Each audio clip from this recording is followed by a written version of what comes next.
What is up, everybody? Random Rider here, and I'm kind of lost. I went down the wrong side street, thinking it would get me somewhere. And all I'm getting is dead end after dead end. What's up for here? What's over here? I don't know. But, what is up? Actually, I gotta do something soon, so I'm stealing some quick riding time to get some video for you all. And anybody interested in getting a Super Tenere, I thought I'd share some stuff that I discovered just from riding it for as long as I have been now, which has been, let's see, I got it in September, it's February, 4 months or so, I don't know. Yeah, I say 4 to 5 months. I'm not really paying attention to math, paying attention to the road. Yeah, I'd say 4 to 5 months, considering.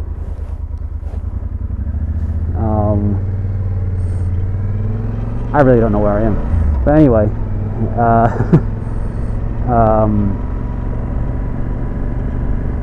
so in that time, I discovered a few things. Well, yeah, discovered a few things. Firstly, when you start up the bike when it's really cold out, it's going to have a higher idle speed, as you would come to expect. But what I didn't expect is how quick that idle speed would drop down to normal idling speed. Like, put it in neutral. Like, this is pretty much just normal idling speed. You can see the tachometer. It's well, there you go, neutral. It idles around there.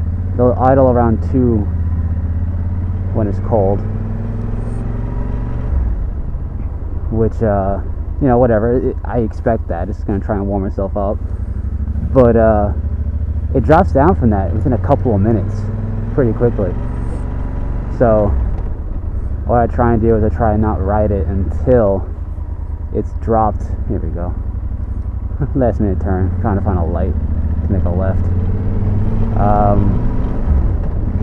I try to wait to move it, like, you know, put it in gear and go until the idle does drop. So that's one thing. And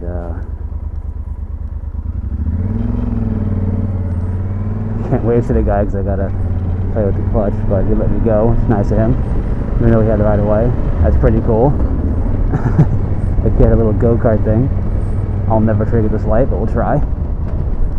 And with that being said, so that's one thing to go with the idle.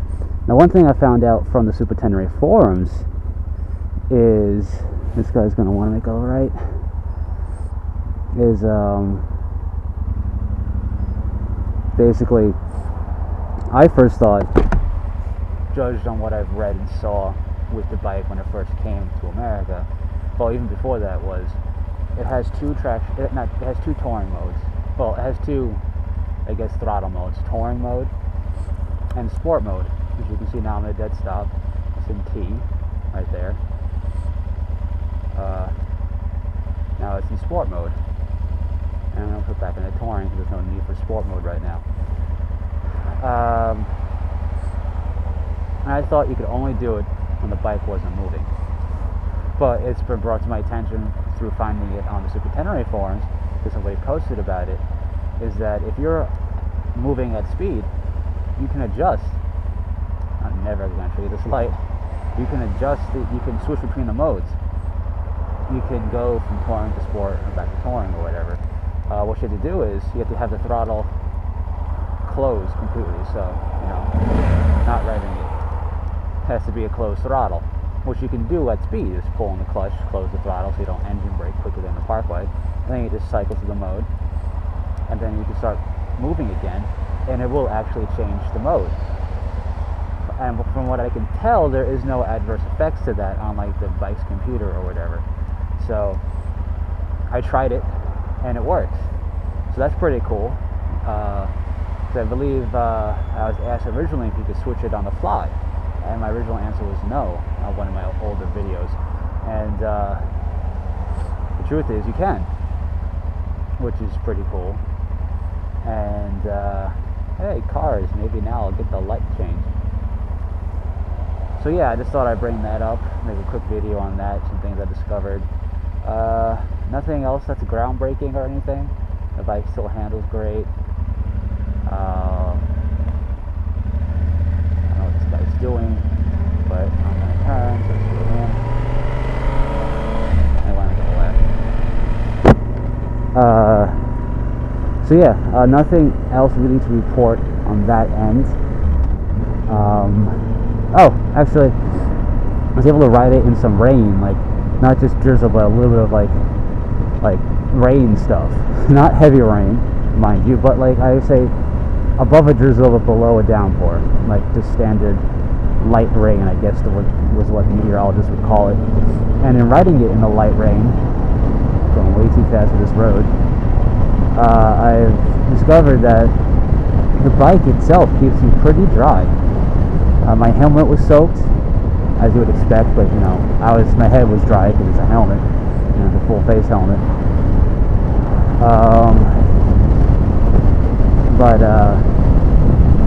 these brush guards keep the rain that you would drive into, I guess, from really getting you wet, which is cool. So my hands are pretty dry. That was really cool. So my hands are dry.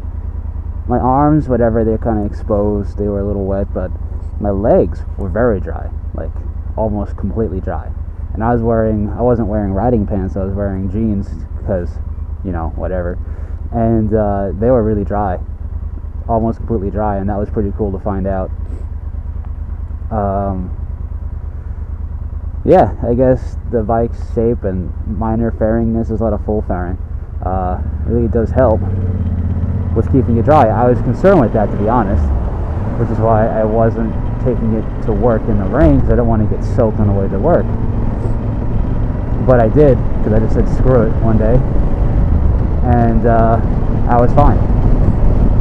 So yeah, that's my my findings on that. Also, I've had some people on the back seat just to give them like a little ride around the block to feel what it's like to be on a bike, and apparently the seat's pretty nice. They got a nice view.